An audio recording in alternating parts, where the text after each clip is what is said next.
a tune. 100%. It's only right, man. It's only right. So massive shout out to Angel. You know what keeps me coming back to you. That's why you make love to me like you do. You got there, Angel. Send me a request right now, bro. I was about to call ya, then I got stressed about the quarter. I don't need to drink forever, baby, I'm sipping on Corona. Took a little work, it was never over. I've been overseas trying to get this favor. Since you been away, shit ain't in the same. There you go. Episode 7, the 4 collections. We'd like to welcome to the show, my light Angel. What's good, my dukes, man? What's going on, my brother? How are you, man? I'm good, man. Where are you? I'm just parked up in the car. Alright. All good. I needed How some you been, food. man? I've been great, man. Just trying to focus in these crazy times, but, you know, still staying productive and trying to get my mind right, you know? For sure. I know, like, you are constantly in the studio anyway. So I don't feel like this has even affected you at all.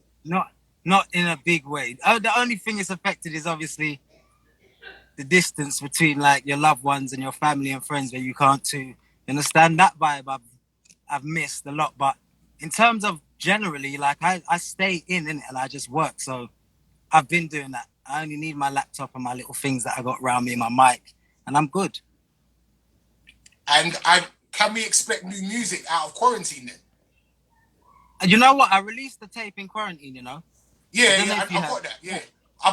We need more. I know. And do you know what? I feel like I could always put out more music, but I'm like, do I drown it? Because I could put out a lot of music, but at the same time, I want it to be tasteful. I want it to be like more of an effective thing, and the anticipation of maybe waiting for something else.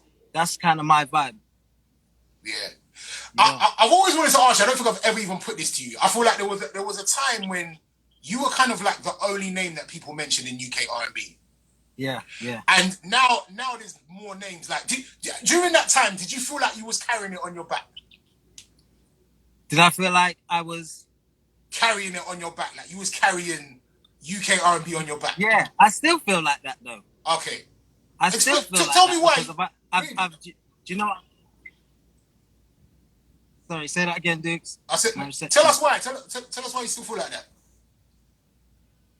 Because I just feel like, you know, I've been staying in my lane for as long as I've been doing what I've been doing. And I just feel like there was a time when I used to release that stuff and it was like, that's a no-go zone. That's like, you couldn't really hear that. Do you get what I'm saying? And slowly but surely, everyone said they want to get on that 90s vibe, doing that R&B vibe. I've been doing that. Like everyone that knows UK music and knows what I do or follows me know that I've been really not jumping from bandwagon to bandwagon. You get what I'm saying? Wonderful was a great tune that I made that put me in great position. It led me to meet great people. It put me in crazy places, and I appreciate that time in life. That was one great record that was so different from everything else that I do, but it had to be done. God put that there because it was a great record. It was wonderful. Do you get what I'm saying? Right. And that kind of set me off. But my music's like, I call it real music, and I never like to kind of put myself in a box where I say I am R&B anymore, because if I sing R&B and when I touch maybe a record, you'll hear, oh my God, the way he pairs his thing up together, it's R&B. But I like to say I do pop music because pop music just means you do popular music. And I feel like our music, the music that I love and the music that I do, that's the music people want to go out and rave to and dance to. And you are like one of the few artists that was making noise in the States. Collabs, going over there, writing. Like, tell us about what it's like for you when you go over there. It's just a whole different time. It's a whole different clock. It's like, I feel like I'm a workaholic. And I know that, like, out there's a lot of workaholics. It just makes me feel like I'm in the place to be. It keeps me on my toes. You get me? It inspires me. It's like where I should be, to be fair, because of the level of people that I'm doing music with is the kind of level I value my stuff on. You get what I'm saying? Myself. So just being out there and hooking up with different people, and especially running into people like you've dreamt of doing music with, or like, you know, some people used to grow up listening to, and it's like you're in the studio with them now making music. That's like bucket list shit. That's like been happening over and over again. You get what I'm saying? And obviously I left UK, went over there and hooked up with Mark Pitts and them, like RCA, and they got it. And more than just doing the deal, I've had loads of deals and stuff and all of that, but it's like over there, they appreciate what I do. See my lane. Don't forget, if I was over here doing more Wonderfuls maybe, or if I was doing grime, or I was doing something like that, maybe I don't know, maybe people might listen, the mass might listen more because that's what's popular over here. Do you get what I'm saying? I feel like for my lane, I need to be in a place where they embrace what I do for why I do it and who I am, and then let the world take it from there. Yeah. I mean, was it ever like tempting to do maybe a full projects of Wonderfuls or like the sound?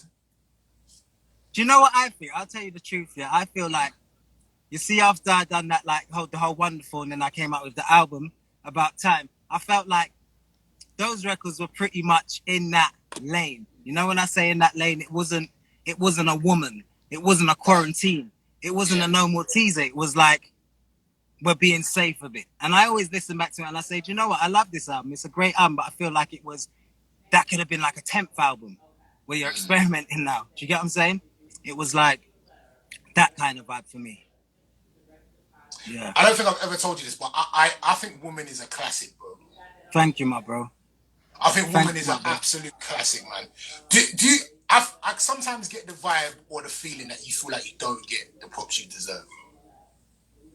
Do you know what it is? More than thinking I don't get the props I deserve, because to be fair with you and be honest with you, I feel like what inspires me and what keeps me going sometimes is that wherever I go, people do recognize me.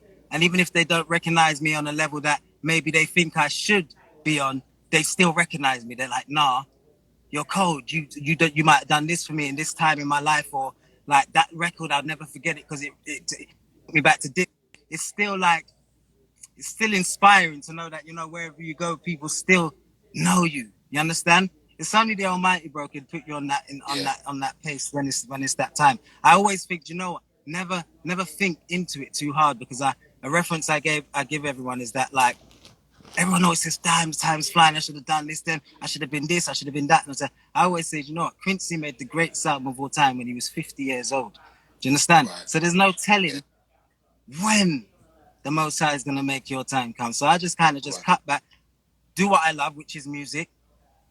Fortunately, I get, you know, I can live and do what I'm doing, and just, you know, hope and pray for a day that I could really be on a platform where the world could really hear me. You get me? Definitely. I said this on my radio show. We did the One Extra R&B takeover. It was like a full day of R&B. I said in terms of like R&B in the UK, in terms of what you guys, you and West London, you guys have just killed it, and you've done us proud, and you've just absolutely murked it. And I want to say, for me as an R&B DJ, thank you very much for representing the UK properly. Thank you so much, Angel. And thank you for supporting, my bro. You've always been from day one, from the beginning. So, and even like separately, you always come out for me. So like, I really appreciate you as well and your support, man. Awesome. I know you're busy, so I'm gonna let you go, but thank you very much, my brother. It's been a pleasure, my bro. Take care, yeah? Always. Angel there, representing as always. Massive shout out to him. Don't forget, man, go check out the Quarantine Mixtape. My